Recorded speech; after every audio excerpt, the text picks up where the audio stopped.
Bonjour à tous, comment allez-vous? Bienvenue dans une nouvelle vidéo. Aujourd'hui on se retrouve pour faire le bilan, commencer à faire le début du bilan de 2018 en parlant des livres qui m'ont profondément déçu, que j'ai profondément détesté cette année. Et c'est parti. L'année dernière j'avais fait une vidéo où je regroupais mes meilleures et mes pires lectures de 2017. Du coup dans la même vidéo cette année j'ai décidé de faire un peu différemment, de faire des vidéos peut-être un peu plus courtes mais où je pouvais vraiment parler des différents livres plutôt que de juste les évoquer comme ça. Donc voilà, si vous voyez vos livres préférés dans mon top, j'en ai 9 je crois, dans les 9 livres que j'ai vraiment pas aimé cette année, j'en suis profondément navrée. Ça ne veut pas dire que ces livres sont les moins bons, c'est pour ça que je pense que je vais mettre le titre en mode mes moins bonnes lectures et pas les moins bons livres de 2018 parce que oui, effectivement il y a certains livres que j'ai trouvé vraiment très nuls, mais souvent ça n'engage que moi. Alors, un des livres que j'ai vraiment pas aimé cette année c'est Misery de Stephen King, et ouais. Et en fait je pense que j'en attendais tellement que j'ai été extrêmement déçue. J'ai rarement été aussi déçue par un livre, très clairement. Et j'en attendais tellement, et finalement, je me suis dit tout ça pour ça. Je me suis pas du tout attachée au personnage, je pense que ça devait être voulu, mais ça veut dire que du coup j'en avais rien à faire, qu'il meure, qu'il vive, ça ne m'intéressait pas. Et la révélation de la fin, etc., j'étais juste... Je m'attendais à beaucoup mieux, et en fait je m'attendais à tellement d'horreur et de surprises et ce genre de choses, et en fait quand je l'ai lu j'étais là genre en fait tout ce qu'on avait spoilé c'était en fait les choses les plus intéressantes du bouquin. C'est l'histoire d'un écrivain qui est enlevé plus ou moins par une de ses fans qui va essayer de le torturer pour l'obliger à écrire son prochain livre, et le concept de base me plaisait tellement, et voilà, j'ai été terriblement déçue par Misery.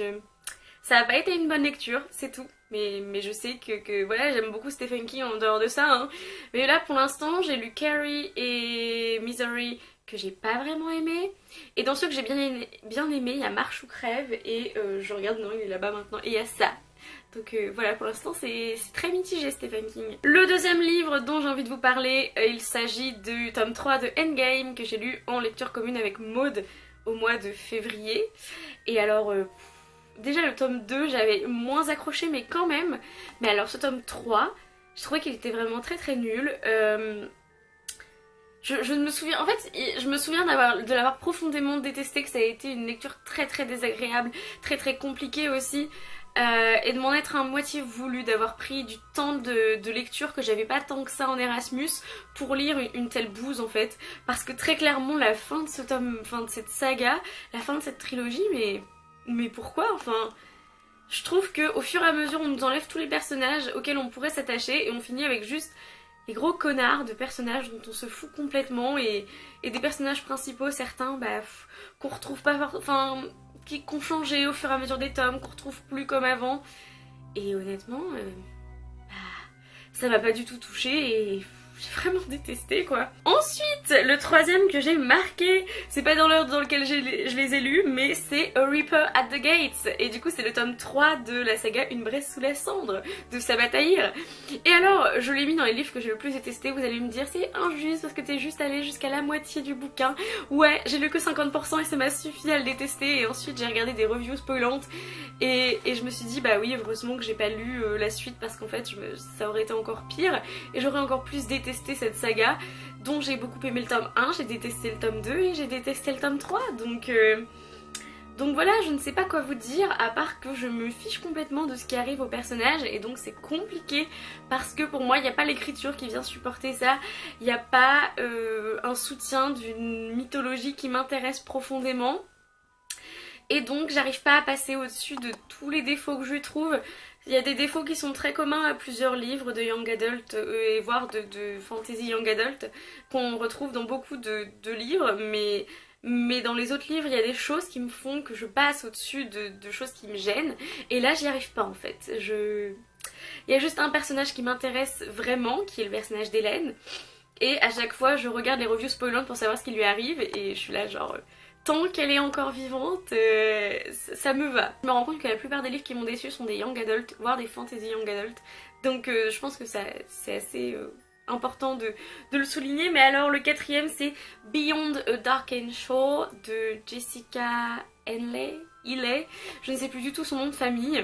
Alors lui, il a été reçu dans la box de Fairyloot, je crois, du mois de mai, et il a été revendu au mois d'octobre parce que vraiment non, absolument pas. C'était cliché au possible. Et juste après, j'ai lu Sky in the Deep de Adrienne Young au mois de novembre, je crois, qui était aussi un peu cliché, mais comme pour Reaper at the Gates, il y avait quelque chose qui venait soutenir un peu les côtés un petit peu branlants de la structure narrative, mais là il y avait rien qui venait soutenir le truc quoi. Genre Beyond the Darkened Shore, je me souviens que c'était une espèce de princesse qui devait s'allier avec son ennemi et elle tombe amoureuse de son ennemi pour pouvoir sauver son peuple, et toi t'es là genre déjà en ce moment on ne voit que ça tout le temps et ça commence à être terriblement redondant, mais autant c'était bien fait dans Sky in the Deep, autant dans Beyond the Darkened Shore, non. Juste non. Les deux gros fails en termes de classiques de cette année, on a le joueur d'échecs de Stefan Zweig. J'arrive pas à me détacher de l'image que j'en ai eue. J'avais vu un film très amateur qui avait été fait par des lycéens et j'avais mieux apprécié que le bouquin. Je sais, tout le monde va me taper dessus en mode mais non, Stefan Zweig, le joueur d'échecs, mais comment tu peux dire ça? Et je me suis fait profondément chier, j'ai pas aimé et ça ne m'a pas touché du tout, donc c'est dommage. Et alors deuxième classique qui a été un gros fail cette année, c'est La Métamorphose de Franz Kafka, ou pareil, alors là j'ai cherché pourquoi j'avais cherché à le lire, parce que why? Parce que je ne comprends pas l'intérêt de ce truc.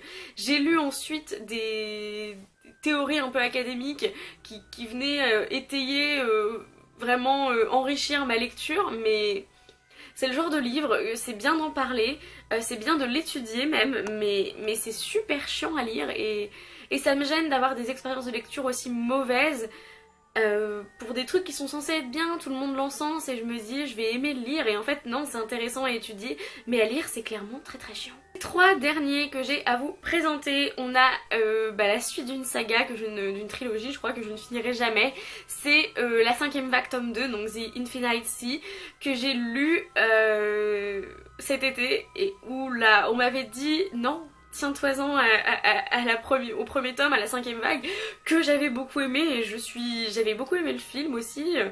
Bon, maintenant je me dis que j'aimerais sûrement beaucoup moins à cause des clichés, mais alors ce tome 2, c'était que de la transition, c'était des choses bizarres, c'était... Ah, je saurais... Et franchement, et là quasiment tous les livres dont je vous parle, j'ai du mal entre guillemets à vous en parler, parce que c'est un peu des lectures, une fois que tu l'as lu, en fait... c'est fini quoi, enfin genre tu oublies tout ce que t'as lu. L'autre livre de Young Adult que j'ai lu cette année et non vraiment pas, c'est My Heart and Other Black Holes de Jasmine Warga, qui est Le vide de nos cœurs en français, et c'est l'histoire de deux personnes qui veulent se suicider et qui deviennent plus ou moins amies et qui veulent s'aider dans leur suicide et... C'est un sujet compliqué à aborder, le suicide, et il y a certains livres qui l'abordent mieux que d'autres pour moi. Après voilà, je n'ai jamais tenté de me suicider, je n'ai pas vécu de tentative de suicide, je ne connais pas de personnes qui ont voulu se suicider, donc je ne peux pas savoir si c'est une bonne représentation ou pas, mais pour moi à lire ça me paraissait complètement farfelu et voilà. Non, c'était très romantisé et ça parlait peu de mental health issues, etc. Et enfin le dernier dont je vais vous parler, c'est un que je viens d'abandonner, que j'ai DNF'd, did not finish, et dont j'ai demandé aux gens d'Instagram de me spoiler la fin. Je suis allée jusqu'à 50%. Il s'agit du tome 3 de la saga The Elements de Brittany C. Cherry, et c'est The Silent Waters. J'ai pas du tout accroché. Ah non, mais les personnages étaient cucu et clichés au possible, je suis désolée, j'ai pas supporté. J'ai trouvé que c'était pas bien écrit, alors que le 1, je trouvais qu'il était sympa. Vraiment, je l'avais trouvé plutôt bien écrit, je l'avais trouvé plutôt sensible, sensé même. Mais alors ce tome 3, mais what? Mais pourquoi? C'est l'histoire d'une meuf qui a 8 ans. Elle se fait violer dans la forêt, donc ça c'est l'aspect très triste. Et ensuite elle décide de... Enfin, elle ne peut plus parler, elle décide ou... Voilà, elle ne parle plus en fait. Et alors on lui met une histoire d'amour genre avec un gars de son enfance. Et je savais déjà comment ça allait se terminer, j'ai demandé à des gens de me spoiler et en fait c'était encore pire que ce que je pensais. Donc je ne pense pas le finir et je le mets vraiment dans les moins bons trucs de 2018 quoi. Donc voilà, je tourne cette vidéo le 17 décembre 2018, j'espère que je n'aurai pas de grosses déceptions d'ici le 31 décembre, il me reste un peu moins de 15 jours, ça devrait aller, je devrais m'en sortir à choisir des livres que je pense vraiment aimer et qui n'ont pas de gros problèmes. C'est tout pour cette vidéo, j'espère qu'elle vous aura plu, dites-moi dans les commentaires quels ont été les livres que vous avez le plus détestés, que vous avez le moins aimé pour cette année 2018. Dites-moi si certains des livres que j'ai présentés vous les avez adorés, pourquoi, ça va peut-être me faire changer d'avis dessus, je sais pas, ça changera pas mon expérience de lecture mais ça changera peut-être l'avis final que j'en ai. En attendant une prochaine vidéo, lisez bien, amusez-vous avec vos lectures et